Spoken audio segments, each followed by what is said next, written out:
Hello，大家，我好久，我记得我上一次录那个讲话的影片是在我3年前的那个交换的那一支。反正我那时候想要拍这个影片呢，其实是因为我看了一部影集跟2本书，然后有一些想法跟心得。那其实我以前看书不太会去做记录，但是我后来就发现，在这个资讯这么快速然后爆炸的时代的话，如果不去记录一下自己的心得，就很快会被新的东西给淹没。所以我就想说可以拍成影片，或者跟大家分享，也是对我自己的一个简单的记录这样子。如果大家有兴趣的话，就是可以继续听我又有很多话要讲这样子。对 ，OK。第一个首先是影集的部分，它叫做 Shinking， 然后中文翻译叫做城市诊疗室。当初我其实是在 FB 看到这一集的预告，就觉得很吸引人。它在Apple TV 上面，所以我也因此去买了1个月的 Apple TV。我等等要分享的其实只有第1季的内容跟感想而已，对，所以如果有看过第2季的人呢，就拜托不要剧透。它的剧情是在讲中文男主角 Jimmy， 他是一名心理咨商师，他与他的老师，同时也是朋友的 Paul 一起经营一间心理咨商所。剧中 Jimmy 他的妻子意外过世之后，他就没办法继续按部就班的进行这个心理治疗，有时候甚至对个案就是直接在治疗室里面就是开始破口大骂，然后讲说他心里真正对个案的想法这样子。这种违反专业伦理的行为就引起了一些混乱啊，然后也让这个 Paul 就是很头痛。但其实看起来很专业冷静的 Paul， 他其实罹患帕金森氏症，他一直都被这个病魔还有这个骨头困扰着这样。所以这个整个剧情呢，就是围绕在这2名心理咨商师还有那些他们身边的人啊、个案啊、家人等等这样子的一个故事。我看完这一部影集的感想，首先第一个就是 Jimmy 他跟个案之间的冲突，或是他跟家人之间的冲突，他们并没有因为彼此的身份就被绑手绑脚的，反而去选择去真实的交流跟去面对这些冲突。我印象很深刻的是在Jimmy 他因为当时被丧气的痛困扰，在治疗的时候就跟个案起了一些冲突，个案就是当下就一气之下就想说这小时疯了是不是？对，然后他一气之下他就走了。隔一天个案再来的时候 ，Jimmy 就很真心的跟他说，我昨天的状况非常不好，跟他道歉，然后跟他说他自己也在处理他自己的内心的一些事情。我们常常会因为我们的年纪身份就是受到限制，比方说我比你大，然后我就不好意思低头，或是我的这个身份位阶，然后我就不太好意思跟你说出我心里真实的想法。这也不是说治疗师就可以跟个案吵架，或者是我们就可以口无遮拦的说出我们自己真实想法。我觉得我想要表达的是，在可能有跟对方起冲突的时候，或者是在跟对方讲话的时候，如果心里有真实的想法，我们能不能去真诚的去跟对方交流？我觉得影集中他们这样子的互动是很真实的，不仅仅是可以修复彼此的关系，而且还可以更了解对方在意的点是什么。再来第2点，我觉得也是除了真诚的对待别人之外，也要真诚的对待自己。那影集里面有个很特别的地方在于 Paul 跟 Jimmy 他们虽然都是咨商师，但是他们在真实的生活当中，毕竟他们也是人嘛，所以他们也有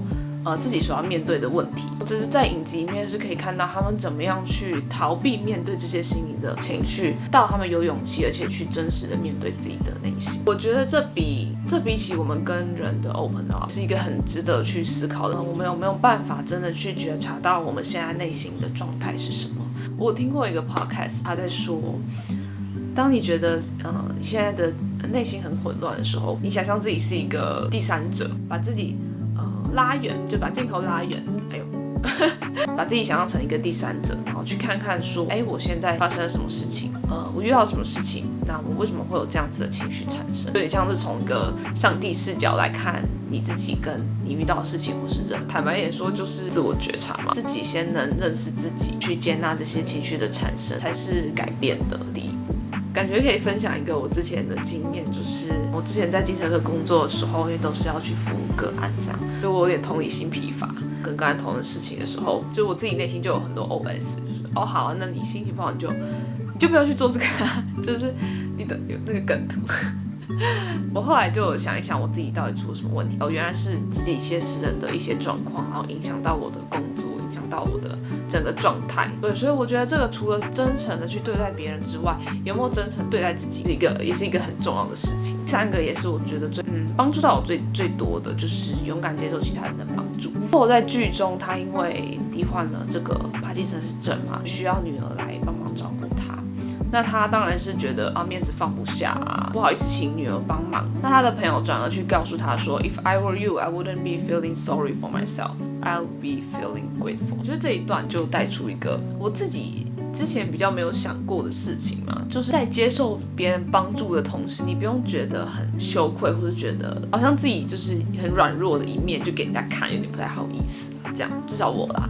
那我觉得这个状况其实在我们的社会下很常见，就是我们常常会觉得说，我们不要把负面的情绪带给别人啊，当我觉得我需要有人在我旁边的时候，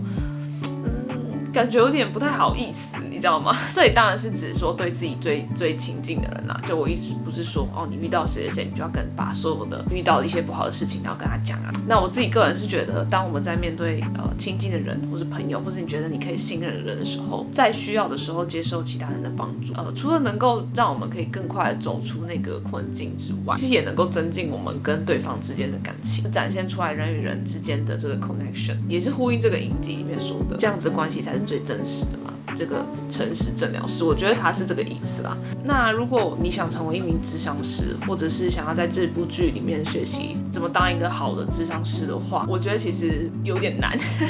对，因为他并没有太多去刻画心理諮商师这个职业，或者是他们怎么样去帮人家做心理治疗。加上居民他的那个治疗的方式也是蛮猎奇的。但这整部影集，不论是他的拍摄手法、画面的那些颜色处理啊等等，我觉得都做得蛮有疗愈的那种感觉。如果你想要放松之余能够去思考一些事情的话，这部剧我是蛮推荐的啦，可以从中就是去看到一些很不一样的东西这样子。再来要介绍的是书的部分，那我相信看过 Friends 的人一定都有看过他，就是饰演 Chandler 的 Matthew Perry。忘记拿书了，在这里。Friends, Lover and Big Terrible Things， 朋友、恋人与最糟糕的事。那这是一本他的回忆录跟自传，在讲说他跟止痛药啊、酒啊一路去戒瘾，然后再爬起来的过程。不知道有没有人跟我一样，就是在选择书这件事情上面，自传这一类型的书是我最后一个才会纳入考虑的类型。是一直到今年12月的某一天，我就在架上看到这本书，我就看了前面的几页。它其实还蛮厚的，但是我真的很快就看完它了，大概3天吧。这本书就描写他从破碎的童年，一直到青少年时期啊，然后到他成为家喻户晓的明星。在一次意外中，他还接触到了止痛药，然后我就体会到这个药物给他带来的这种新快感啊，好像那些童年的创伤，或者是他身上的那些痛都已经消失了。那在之后的30年，他都在戒瘾中心跟康复中心来来回回好几次。书里面是说他参加戒瘾中心20几次啊，AA 也就是匿名戒酒会有达到上千次。其实，在看这本书之前，我除了看 Friends 之外，我并没有很认识这位演员。但看完之后，我觉得我非常的感动。其中一个原因就是它里面的用字遣词都非常的不掩饰，就是他真的很 open 的去破开自己的内心，然后完整的去写下来自己面对这些止痛药的这个捆绑的时候的这个样子。我的意思说，它非常的真实。那里面虽然写出他很多的自卑感啊、无望感跟那些伤痛，但是它里面真诚，然后幽默又带一点嘲讽自己的那些文字，就是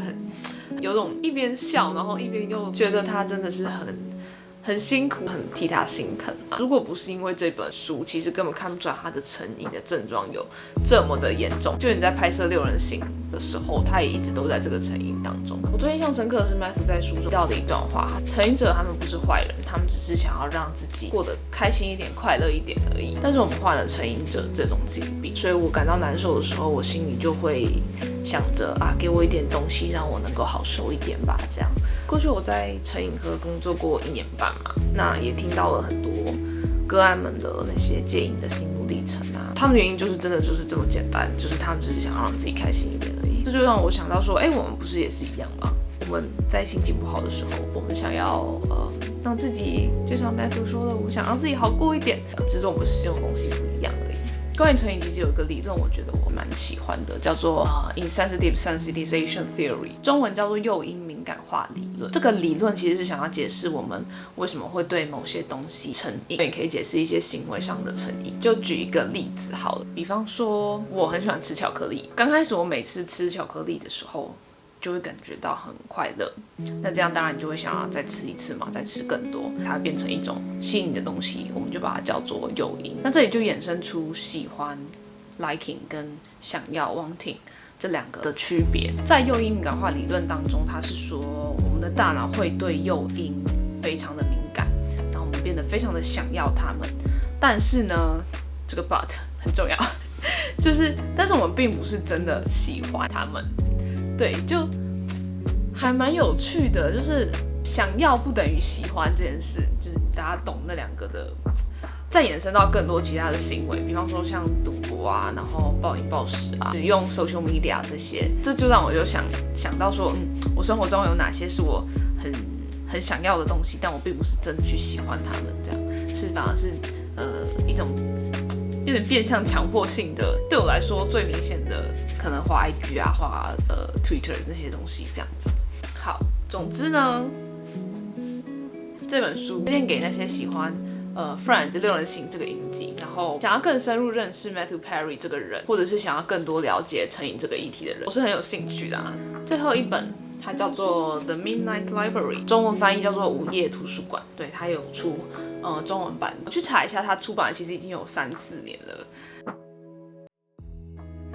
这本书的主角 Nora， 她35岁，但她没有结婚生子，也没有任何实现她小时候的一些梦想。在感情上面跟家庭上面也遇到了很多挫折，所以在这种各种的绝望之下，她就决定要去自杀。那在生与死之间，她就进到了一间叫做午夜图书馆的一间图书馆。那这个图书馆里面的每一本书都代表着 Nora 她不同版本的人生，她有机会可以去体验每一本书每一种不同版本的自己。也就是说，我们生命中不是有很多需要做决定的时候吗？那 Nora 她这时候就可以去尝试一些，如果我不做这个 A 决定，我反而去做这个 B 决定的话，会发生什么事情？于是，在经历各种不同版本的人生之后，然后也在图书馆跟现实生活中这样来来回回好几次当中啊，他就发现那些看起来很完美的决定，其实都有他看不到的，然后那些不好的部分。那他最后也明白，那些他在岔路当中所做的选择，其实都是在他那个背景脉络之下，已经可以做的最好的选择了。每个人一定都会有后悔的经验。那像我这个年纪，虽然说也没有特别有很大的后悔，可以回到我整个人生，毕竟我的人生还没过完。最大的后悔，有可能是升学读书吗？那想到那种我刚刚怎么会说这种话啊？我今天怎么在这种场合，然后讲错了这些话啊？或者是我当初如果可以清楚表达一点自己的想法，然后这些后悔特别会在你睡前午夜梦回的时候，像一个蚊子一样，就在你的耳边挥之不去，然后那个夜晚就会很难熬。这样，这时候我们就会很希望也可以进入到一个午夜图书馆。我觉得我从小就是一个讲好听一点是兴趣广泛，难听一点就是3分钟热度的人。我很喜欢去尝试各种不同的东西，什么热舞社啊、跆拳道啊。我自己就会觉得我需要学会很多的才艺才能，然后我才是那个有价值的，我才是有能力的。到有段时间我就觉得我蛮迷茫的，就好像我什么都试过，但是我又什么都没有留下来这样子。但是这本书让我印象很深刻的一句话，也是最鼓励我的一段话 ：We don't have to do everything in order to be everything。我们不需要什么都做到才能成为完整的那个自己。当然，我也很想要去经历我所有我可能不做这个决定去做其他决定的话，我人生会长什么样子？但这句话就是提醒我说，也许我们有时候要接受自己的有限，不是说我们不能去尝试，当然非常好去探索自己很多不同的可能性，而是我们不用把这个定义为我们自己的价值。对，这是我对我自己说的啦。这个有提醒我专注于我当下的选择，然后好好的做完它，好好的去把它发展得很好，其实就是一种很完整的自我实现了。这本书我觉得其实蛮好读的，至少就原文书而已，里面引用了很多的名言佳句。然后我看书的时候都是一边拿书，然后一边拿笔，就是他讲的真的蛮多，是值得可以记录下来的东西。这样子推荐给你可能最近觉得我怎么把我的生活过成这样子了？对自己一些决定有一些后悔，不太喜欢自己现在的生活的人，也许会有一些不同的想法。总之，这就是我推荐的2本书跟1部影集。那我自己给我自己的新年目标，其中之一就是看更多的书。所以如果大家有推荐啊，可以底下留言推荐给我，这样子。这就是今天的影片啦，谢谢看到这里的大家，拜拜。